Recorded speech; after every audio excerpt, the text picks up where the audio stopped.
जिल्हा परिषद आणि पंचायत समिती निवडणुकांची आचारसंहिता जाहीर झाली आणि सोबतच सर्वच राजकीय घडामोडींना वेगवान सुरुवात झाली आहे।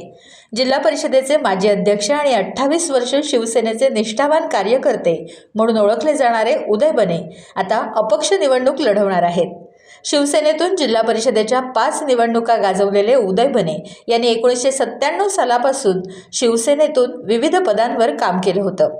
आता मात्र ते ही 6वी जिल्हा परिषद निवडणूक अपक्ष लढणार असल्याचं त्यांनी सांगितलं। त्यामुळे सर्वच राजकीय पक्षात एकच गदारोळ उठला आहे। उदय बने गोळब जिल्हा परिषद गटातून ही निवडणूक लढवणार आहेत।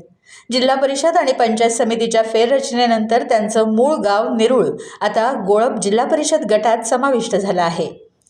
आता ते याच गटातून निवडणूक लढवणार असल्याचं त्यांनी सांगितलं।